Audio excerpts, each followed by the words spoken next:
अस्सलाम वालेकुम साथियों। राज़ीव है ऑफिशियल हमारे यूट्यूब चैनल पर आपका इस्तकबाल है।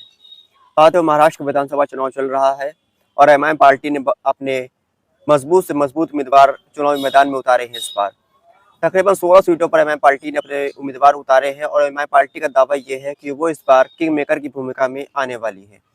वो तो चुनाव रिजल्ट के बाद ही मालूम चलेगा कि एमआईएम पार्टी किंग मेकर बन पाती है या नहीं बन पाती है। लेकिन ऐसी आशंका जताई जा रही है कि एमआईएम पार्टी के बिना कोई भी सरकार बनना इस बार महाराष्ट्र के अंदर बहुत ज़्यादा मुश्किल होगा, क्योंकि एमआईएम पार्टी एक ऐसी पार्टी है जिसने सिर्फ 16 सीटों पर उम्मीदवार उतारे हैं और उसके जीतने के चांस बहुत ज़्यादा हैं। एमआईएम पार्टी 16 सीटों पर उम्मीदवार उतारकर तकरीबन 10 से 12 सीटें चुनाव जीतने की स्थिति में इस बार दिखाई दे रही है। अब बात करते हैं बाकी पार्टियों के बारे में। एक तरफ है बीजेपी के महायुति गठबंधन और दूसरी तरफ है कांग्रेस का महाविकास आघाड़ी।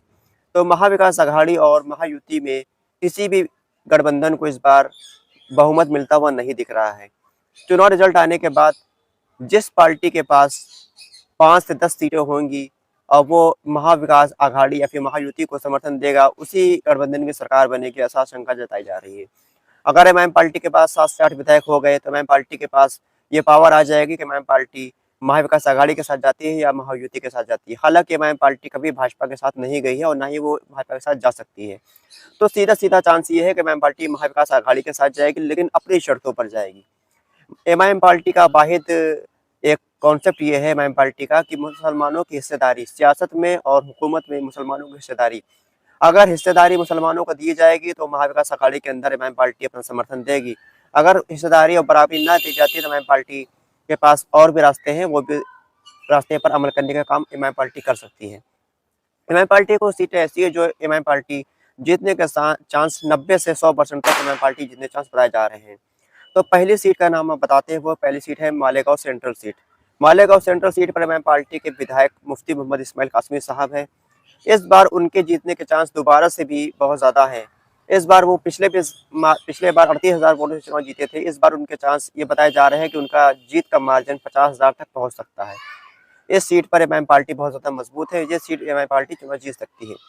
दूसरी सीट है वो औरंगाबाद पूर्व सीट है। औरंगाबाद पूर्व सीट पर एमआईएम पार्टी ने अपने प्रदेश अध्यक्ष पूर्व सांसद इम्तियाज जलील साहब को टिकट दिया है। इम्तियाज जलील साहब एक मजबूत उम्मीदवार है, पूरे महाराष्ट्र के अंदर उनकी पहचान है और एमआईएम पार्टी के सिंबल पर वो चुनाव लड़ रहे हैं। तो इसका मतलब ये है कि एमआईएम पार्टी का सीधा मुकाबला भाजपा के साथ औरंगाबाद पूर्व के अंदर होने वाला है। कांग्रेस का प्रत्याशी जो है वो गैर मुस्लिम है। वंचित बहुजन अघाड़ी ने वहाँ पर मुसलमान उम्मीदवार दिया है। समाजवादी पार्टी ने भी वहाँ पर मुसलमान उम्मीदवार दिया है, लेकिन मुसलमान एक तरफा इम्तियाज जलील साहब के साथ और एमआईएम पार्टी के साथ जाता हुआ औरंगाबाद पूर्व के अंदर दिखाई दे रहा है। औरंगाबाद पूर्व के अंदर एमआईएम पार्टी चुनाव जीतने के चांस बहुत ज्यादा बताए जा रहे हैं। तीसरी सीट की बात करें तो वो है Aurangabad central seat. Aurangabad central seat पर इम्तियाज जलील साहब 2014 के अंदर विधायक रह चुके हैं। यह सीट एमआईएम पार्टी की बहुत मजबूत सीट है। एमआईएम पार्टी ने सीट पर नासिर सिद्दीकी को टिकट दिया है। नासिर सिद्दीकी इस बार चुनाव जीतते हुए भी नजर आ रहे हैं औरंगाबाद सेंट्रल के अंदर। अब चौथी सीट की बात करें, चौथी सीट है वो है Bhiwandi waste seat. Bhiwandi waste seat पर तकरीबन 50% मुस्लिम वोटर्स हैं। यहाँ पर भाजपा ने और कांग्रेस ने दोनों ने हिंदू प्रत्याशियों को टिकट दिया है और वहीं एमआईएम पार्टी ने अपने प्रवक्ता वारिस पठान को टिकट दिया है। वारिस पठान एक मजबूत उम्मीदवार है, पूरे देश में उनकी एक अलग पहचान है, इसलिए मुसलमान वहाँ पर एक तरफा वारिस पठान साहब को वोट कर सकता है और वारिस पठान साहब इस सीट पर चुनाव जीत सकते हैं।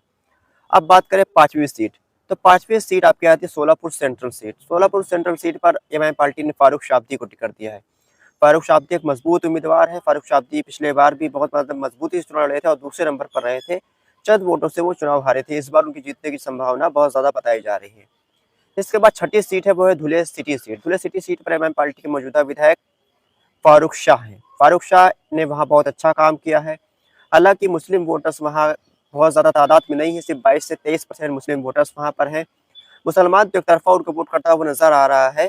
अब देखना यह है कि हिंदू वोटों में वहाँ पर विभाजन होता है या नहीं होता। अगर हिंदू वोटों में वहाँ अच्छा विभाजन हो गया तो फारूक शाह साहब एक बार फिर से धुले से इस बार विधायक चुनाव चुनकर आ सकते हैं। इसके बाद हम बात करें सातवीं सीट की। सातवीं सीट है बैकुल्ला सीट। बैकुल्ला सीट पर एमआईएम पार्टी के 2014 के अंदर वारिस पठान साहब यहाँ पर विधायक रह चुके हैं। तो बैकुल्ला के अंदर एमआईएम पार्टी ने इस बार अपना टिकट बदलते हुए फयाज आलम को टिकट दिया है। फयाज अहमद इस बार एमआईएम पार्टी के मजबूत उम्मीदवार बताए जा रहे हैं। वहाँ पर वो 1995 के अंदर विधायक रह भी चुके हैं। इसलिए उनकी दावेदारी बहुत ज़्यादा मजबूत बताई जा रही है। इस सीट पर तकरीबन 43% मुस्लिम वोटर्स है। इस सीट पर भी एमआईएम पार्टी बहुत ज़्यादा मजबूत है। ये सीट भी इंशाल्लाह एमआईएम पार्टी इस बार जीतने जा रही है। इसके बाद हम बात करें 8वीं सीट, तो 8वीं सीट एमआईएम पार्टी की है करंजा सीट। करंजा सीट पर एमआईएम पार्टी ने इस बार यूसुफ साहब को टिकट दिया, मोहम्मद यूसुफ साहब लगातार 2 बार से बहुत अच्छा वोट लेकर आ रहे हैं। एक बार वो बीबीएम पार्टी से चुनाव लड़े थे, दूसरे नंबर पर रहे थे, सिर्फ 4000 वोट से वो चुनाव हारे थे। 2019 के अंदर उनको बीएसपी ने टिकट दिया था, तकरीबन 41,000 वोट वो लेकर आए थे और वो तीसरे नंबर पर रहे थे। इस बार एमआईएम पार्टी ने उनको टिकट दिया है और यह सीट एमआईएम पार्टी बहुत मजबूती के साथ चुनाव लड़ रही है। हो सकता है कि एमआईएम पार्टी इस बार यह सीट को चुनाव जीत ले। तो ये कुछ 8 सीटें हैं जहाँ पर एमआईएम पार्टी चुनाव जीत सकती है, बहुत मजबूत स्थिति में है। इसके अलावा एमआईएम पार्टी जो और 8 सीटों पर अपने उम्मीदवार उतारे हैं, उन सीटों पर एमआईएम पार्टी भी मजबूत है। वहाँ पे एमआईएम पार्टी भी कुछ चांस ऐसे बन सकते हैं वहाँ पे एमआईएम पार्टी चुनाव जीत जाए। लेकिन इन 8 सीटों पर एमआईएम पार्टी बहुत ज़्यादा मजबूत है। इन सीटों पर एमआईएम पार्टी एक तरफा चुनाव जीत सकती है। तो साथियों, अपनी आप कमेंट बॉक्स में अपनी राय दे सकते हैं कि किस सीट पर एमआईएम पार्टी के चुनाव जीतने की संभावना ज़्यादा है। साथियों, अगर हमारा वीडियो अच्छा लगा, वीडियो को आप शेयर कर दें और हमारे चैनल को सब्सक्राइब कर लें। खुदा हाफिज़।